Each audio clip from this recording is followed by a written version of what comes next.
so much crazy talk a little bit. Let me have some music here. This is live stream here. It's such a little bit of crazy talk going on with the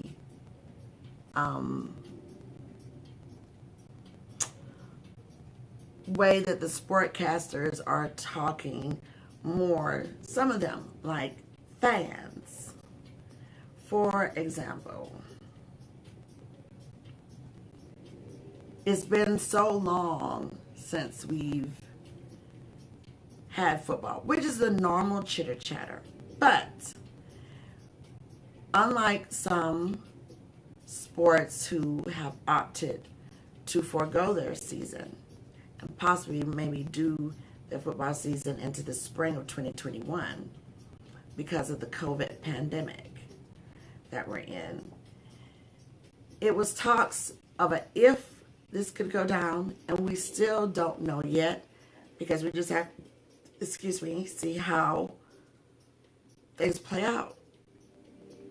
Now that there's been contact, you have to now wait with these incubation stages just to see what's going to happen.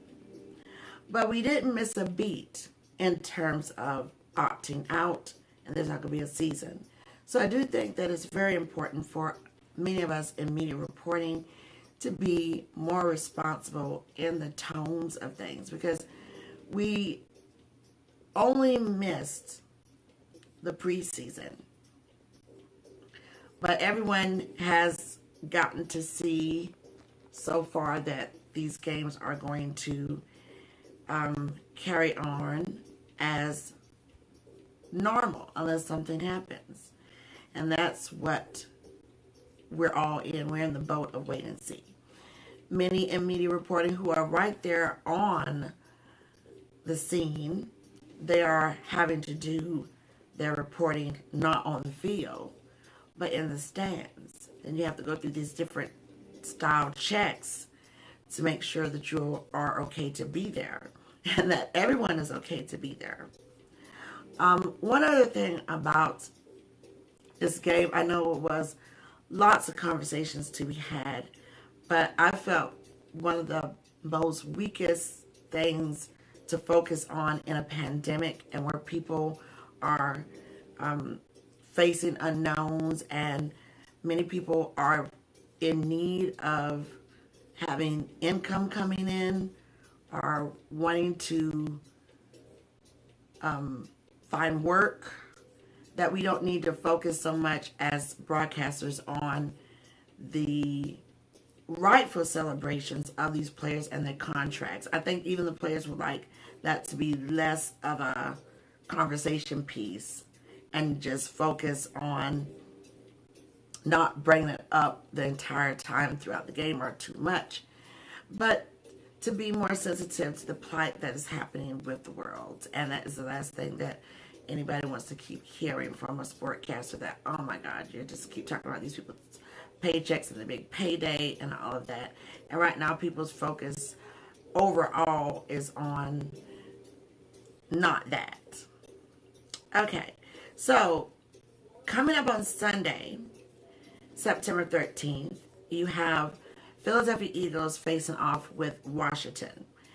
And for this one, I'm going to still go with home field advantage, but this is my wild card pick. I'm going to go with Washington, but with all of the excitement surrounding Philadelphia and their weapons, this could very easily be a win for the Eagles and an upset. But I'm going to just do a wild card because I have to do my wild cards in there, that this would be for Washington.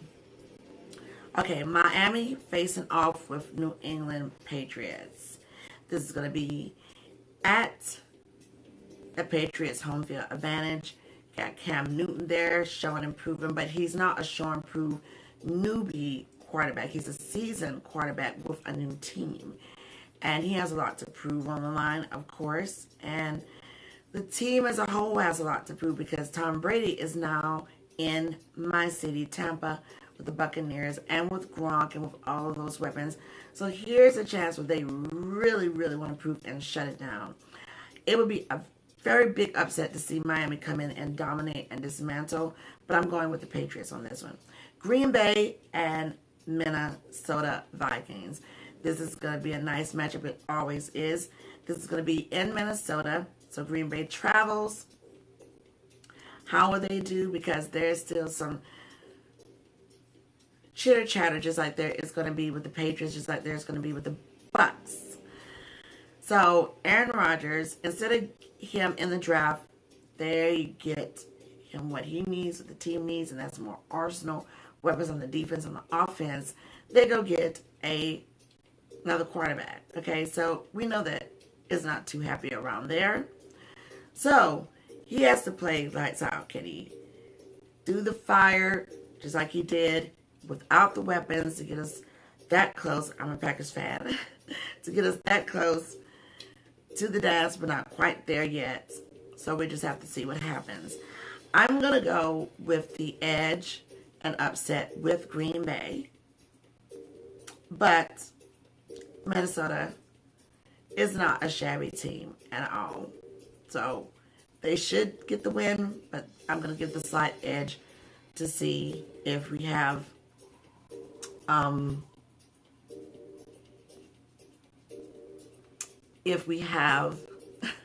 Rodgers play lights out and is going and dominate.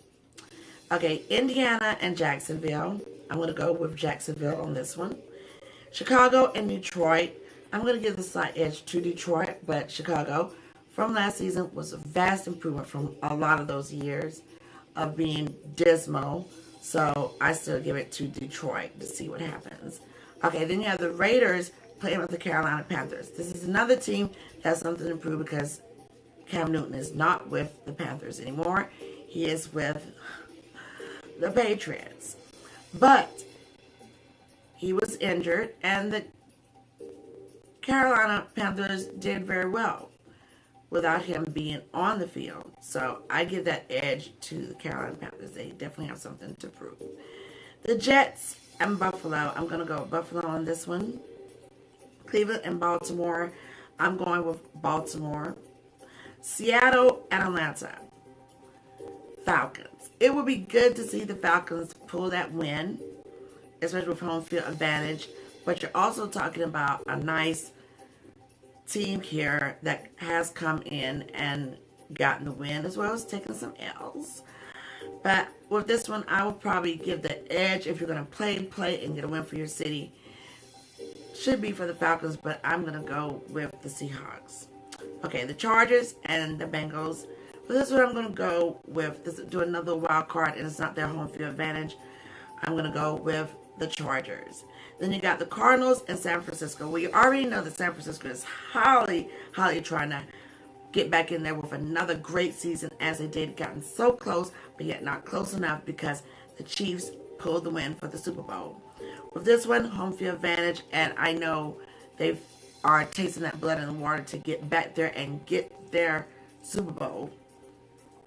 I'm going with the 49ers. Tampa Bay and New Orleans Saints. This is going to be another great matchup right here. You got Tom Brady, you got Gronk, you got all this hype about what will he do with this explosive young team for the Bucks. But then you also have the New Orleans Saints, okay, and Drew Brees. Will Drew Brees be cohesive with his team, which they should? It should not be petty because of his erroneous remarks for the Black Lives Matter. But I would say they're definitely going to have to go in there and play strategically well, because this would be the coup for the Saints to be like, you know what? You went with another team. Let's just mantle you down. So that's going to be a great game to see what happens. And then you have Dallas Cowboys facing off with the Rams. All right. We could say, yeah, this is going to be real easy for the Cowboys. But it may not be that way. Okay? But I'm still going to go ahead and give my edge to Dallas. And for Tampa Bay and New Orleans Saints, I'm going to give the edge to the Saints, but this could be an upset, which a lot of people would probably look favorably for, or some people would be glad that it didn't go down with Tom Brady and Gronk and them, so we just have to see on that one. Monday is a two-header. Steelers, New York Giants. This is going to be interesting. They already have the talk. Does Big Ben still have what it takes there? I would say I give the edge right now to the Giants. And let's just see what they do this season. Last matchup for Monday Night Football is going to be Tennessee Titans and the Denver Broncos. I give the edge to the Titans. Okay? And we just have to see what happens. This is also interesting and beautiful matches thus far. So just very excited about that. Are wonderful for me to look at that. I always like doubles and everything that was happening with that. But there was a that, as we all know, was Osaka advances. So even with Serena, with other opponents, and I feel like she could really like bedazzle, because her game is so different to me and a lot of people around the sports water cooler on how she really ramps it up when she's going hand to hand with Serena, like a lot of people do. And you have to. But she holds her poise so good that if she played like that, boom, that would be great. Now, as for Serena, I thought she did very well. Obviously, there are still some things happening physically wise that she may need to look into, and that would be with her own physicians and all of that. But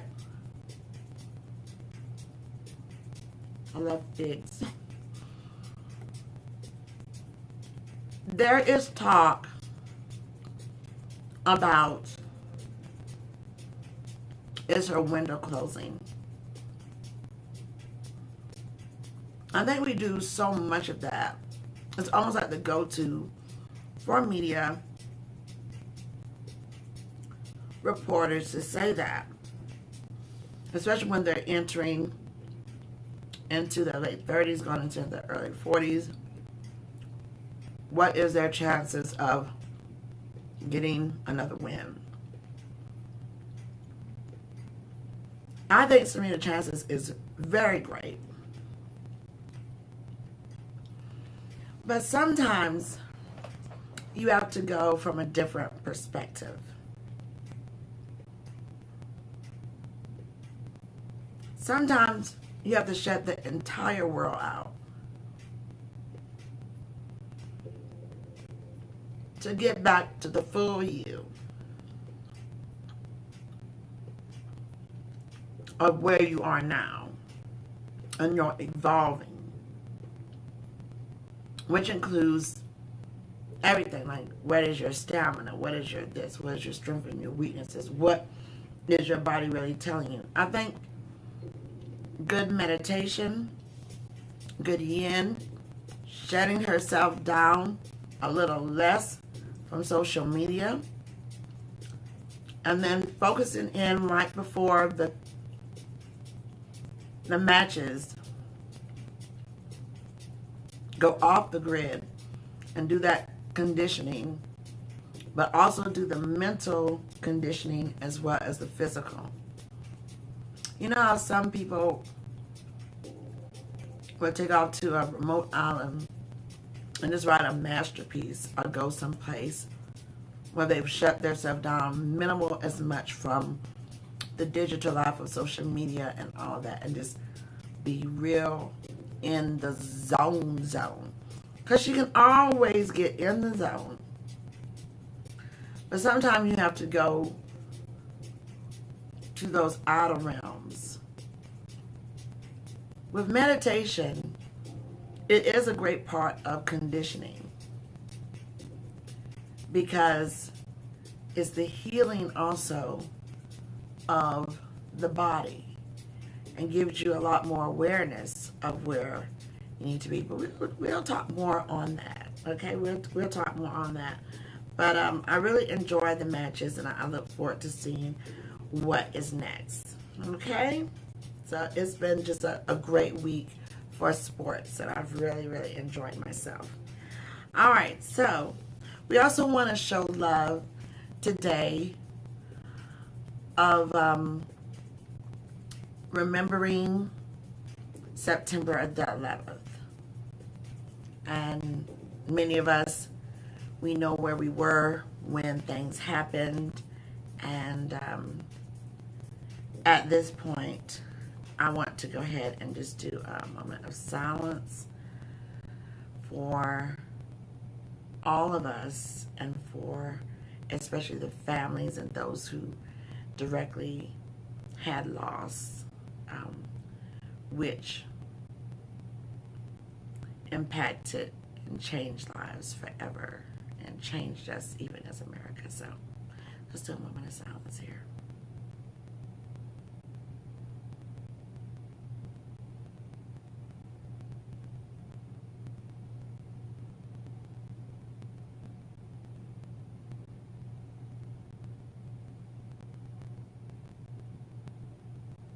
Okay. I was at the time working at a financial institution, and I think I was on a high floor in Charlotte, and I gotten there early, like around 7, so that gave me time to, you know, just kind of look at the news and everything that I need to be doing. And I turned on USA Today before getting into everything that I needed to do. And I saw this red, like, breaking news come across my computer. And it was saying plane hits tower. And I was like,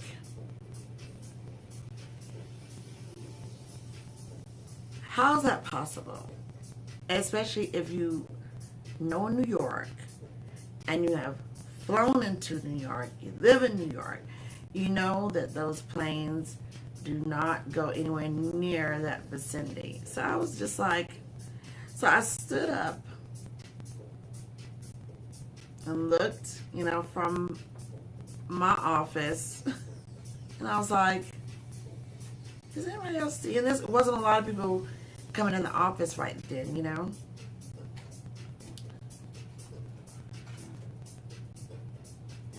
And let's get my thoughts together here. More people had started coming in, and I went and checked other news sites, and I was just like,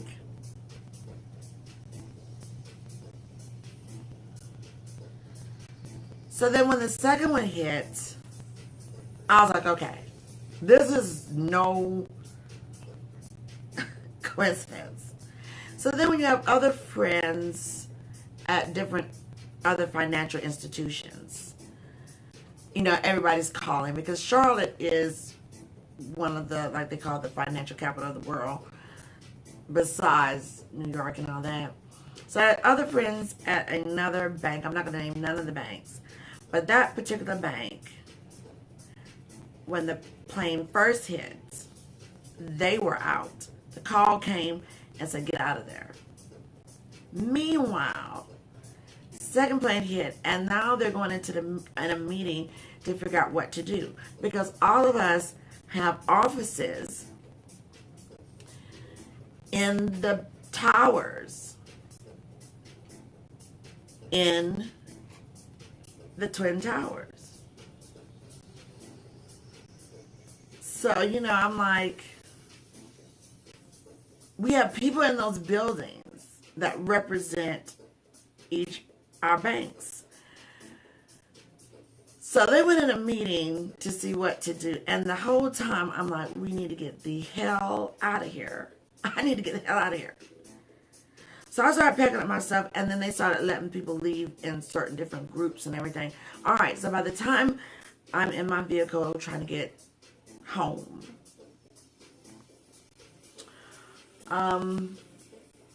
people are looking at each other. You're trying, I think I turned to NPR. It's chaos. But people are like looking at each other like this whole thing, like we are being attacked. By the time I got home through all this traffic, because at this point, everybody was letting people go, trying to get to safety because you didn't know what was going on. They had grounded the planes already. By the time I got in my place and dropped my bags and landed on my couch and cut on the TV, and I was calling another friend, and their financial institution said that they had an option. If they wanted to go, they could go, or they could stay. I said, why aren't you out of there?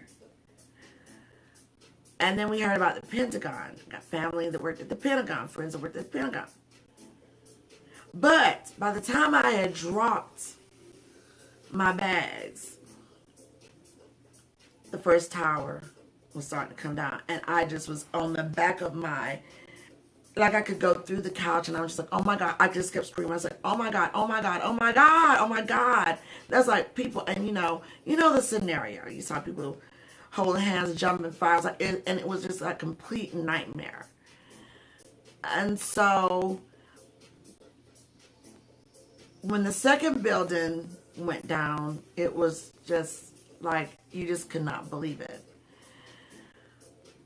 And what we found out after math is that there were planes that were scheduled to go to different cities and shut them down and demolish them, just as they did in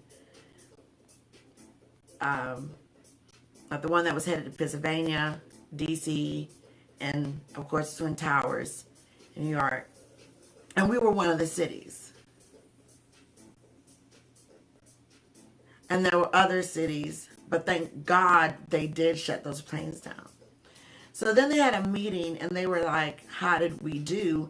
And I was like, terrible, because you would never have that kind of control over my life.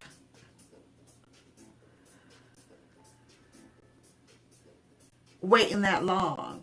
We should have been, because we're right up there with the other financial institution. When that first plane hit, they were shutting their people down to get out.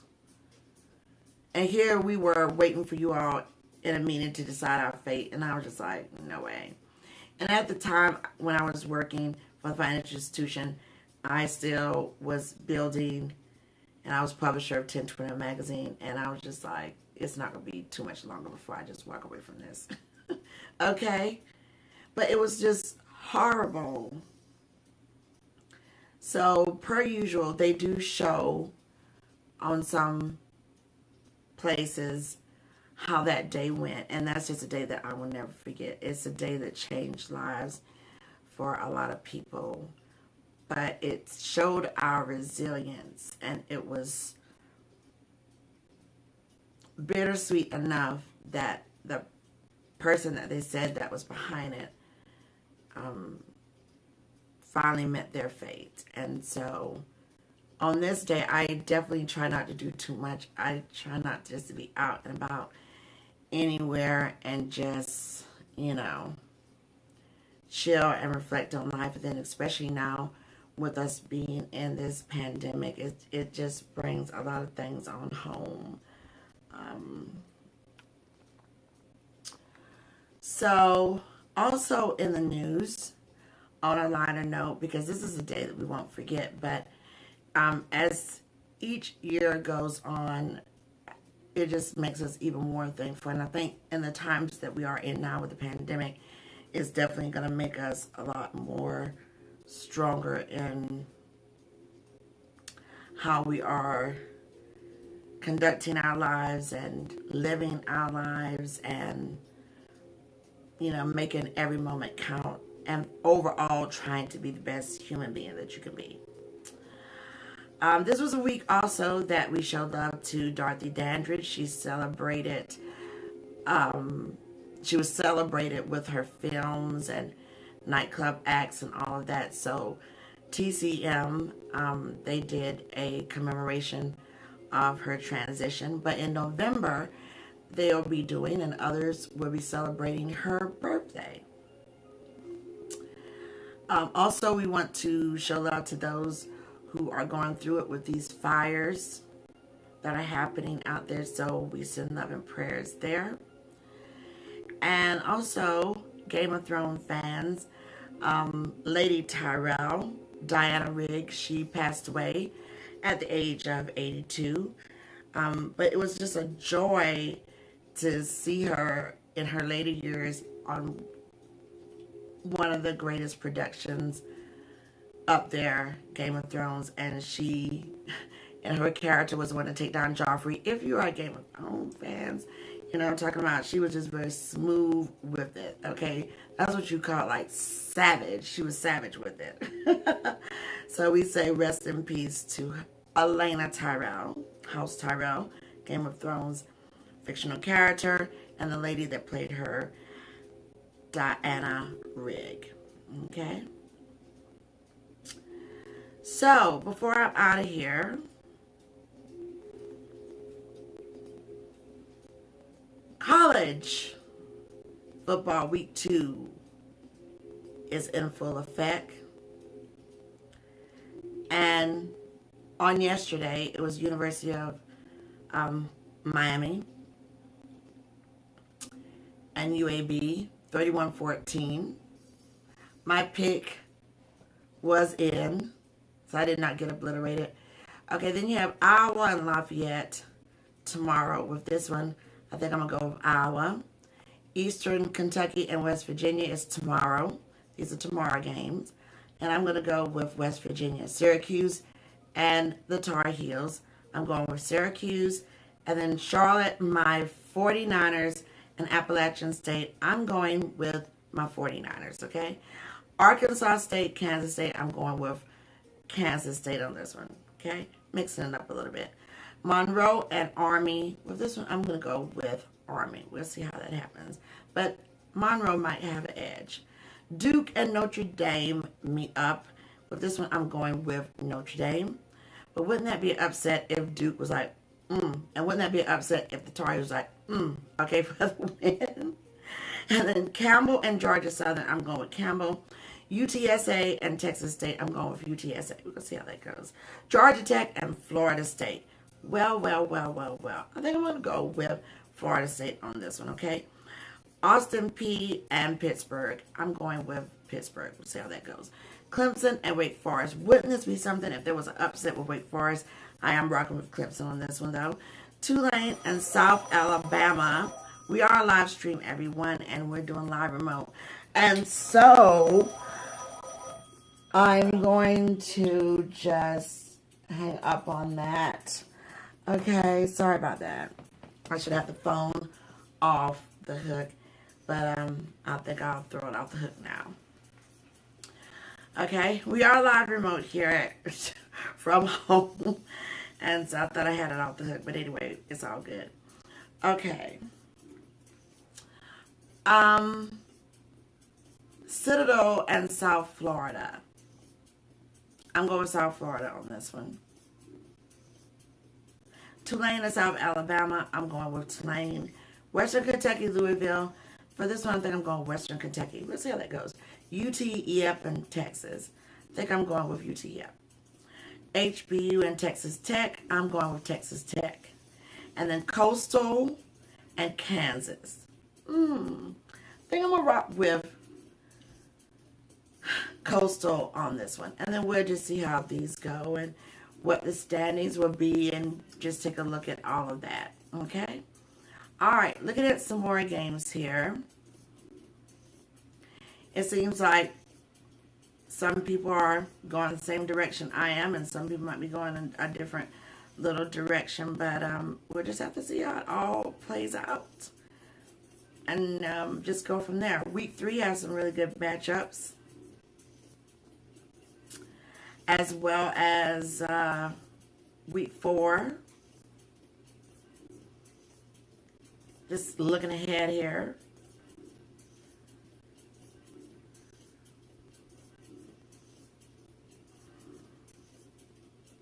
I'm liking a lot of these matchups.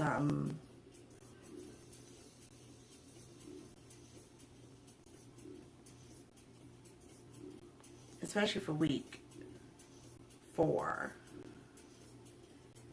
Let's add some really good matchups right there, because it's going to be Miami and Florida State. And then it's going to be Florida and Mississippi, the Gators. And there was another one that caught my eye. Alabama and Missouri. So those are going to be later games, which is going to be good for a lot of people. And then, what's another good one that caught my eye here? I think it was week 6. Let me make sure if that's correct. No, that's week 5. No, week 6. Wait a minute. No, week 5. Oh yeah, California and USC. But they said that that might be postponed. So you're looking at some postponed dates, which I thought that was going to be really good. We'll just have to see. Just like, there's another one. Ohio and Toledo. The times are to be announced. So I was just kind of looking far ahead. And then, of course, you had Michigan State and Michigan, that matchup. So we'll just have to see how they all line up. You know, it's right now, everything is just almost like you're in a boat of wait and see. So we enjoy what we can and how we can in uncertainty. I thank you all so much. I was sitting so far back, but I thank you so much for logging into these live streams. It's always a pleasure to do them. You just never know what happens when you're in not so much like either your studio or you're not in like your press box and stuff like that. I know that was a big concern for a lot of people. It was a big concern for me because, you know, these are your gigs and you're just like, how are they going to do this? And we are in a pandemic and you need to be socially distancing. In a press box, 6 feet is, you might as well just say you're just sitting right there beside that person anyway. And then the dynamics of it all, because you're having press come with their team from another state or you're going to them. And it's always like some sneezing, coughing things that are already happening in the press box. So to compound that, I knew that there was no way that that was going to happen. There was no way that nobody could even explain how that was going to happen on a large scale like that when you're in a press box with so many people and then people coming in and out and just bringing stats and cameramen coming off the field, on the field. It's a lot of things that goes on behind the scenes in these press boxes, and that was just too much contact.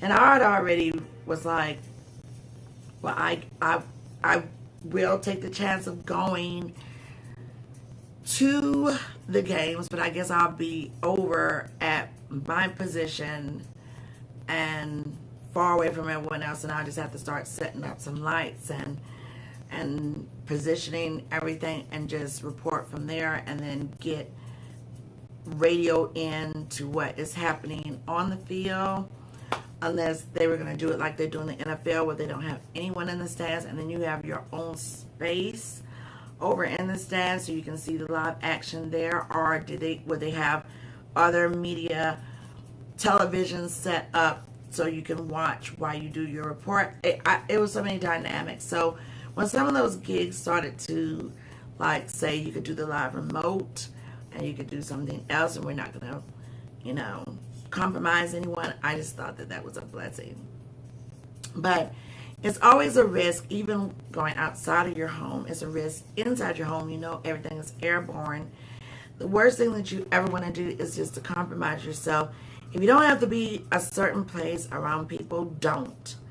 And if it is your livelihood, if you feel like you've been compromised, are you going to go and step back in that situation? Or are you going to have to try and find another dynamic? Because at this point, it is your life that you're trying to save with a virus that has no cure right now, no vaccine.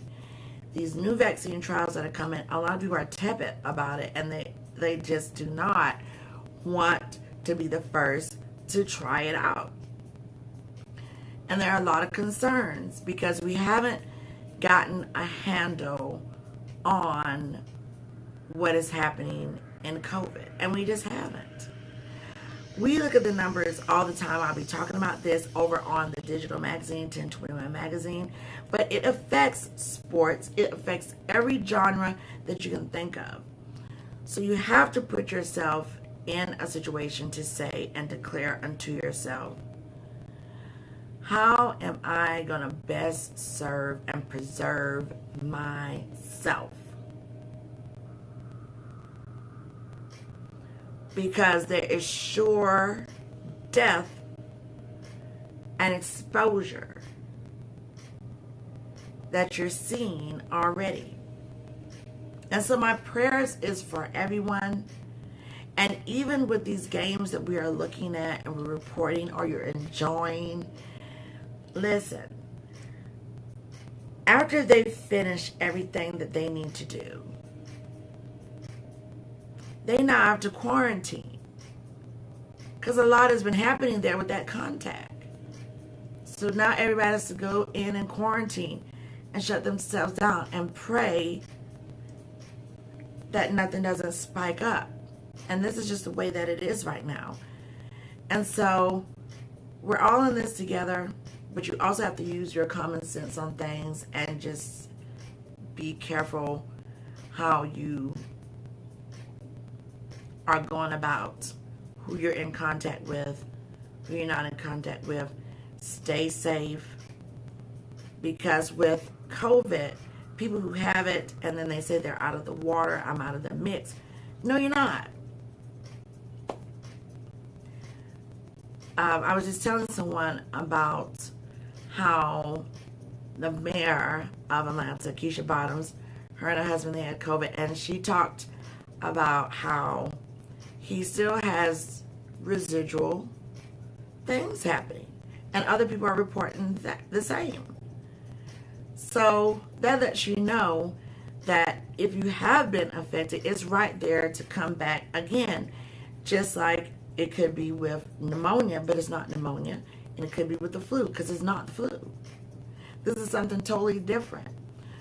So the biggest thing is, at that point, you're really going to have to be there listening to your body and making sure that you don't reinfect yourself or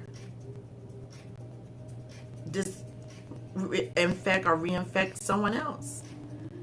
So hopefully with these scientists doing what they need to do, we can get a better, clearer view going into 2021, hopefully and prayerfully. I'm more handle on this, because right now people are just doing whatever they need to do to get a handle on things. But at any rate, I'm going to relax myself, get a little bit of a light breakfast. I think I'm going with a sweet tone today with some nice yogurt and some more of these figs, and settle myself. Also on Sunday, if you're not going to be checking for football, or you're going to be checking for football, there's the verses. If you thought the Brandy and Monica verses was going to be epic, you have legends And the legends are going to be Gladys Knight and Patti LaBelle.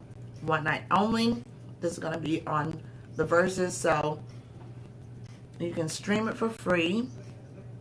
And so I'll be logged in, checking it out, and having myself a good time. So now, I'm going to get my breakfast, chill down, find some Z's, and enjoy my Friday. I hope that you enjoy your Friday too. There'll be lots more to come. I'm Bebe Davis for Bebe Loves Sports, where sports and gaming is the Exquisite Fusion. We will be talking about TikTok, automobiles, gaming, and of course sports and sport news and things of the world that would include into this vibe. So thank you so much, all new subscribers. Thank you all for visiting, and more to come. Have yourself a beautiful Friday. I can't believe that we still got all these people calling in. I thought I had it. I thought I had it off. So I'm just like picking it up and hanging up on people. But anyway, that's it with this live remote here. But it's time for me to catch my Z's. Congratulations to the Chiefs for their win. And I look forward to seeing if I get obliterated or not. This is going to be a moment. And then we just go from there. Anyway, everyone, have a great one. Live your life. Be careful out here. Be safe. Quarantine more than not. And just remember, you're not alone. And we're all in this together. Okay? Peace and love, everybody. I'm Bebe. And you've been here at Bebe Loves Sports, where sports and gaming is the Exquisite Fusion. Happy TGIF, and have a great weekend. And I'll see you all on Sunday.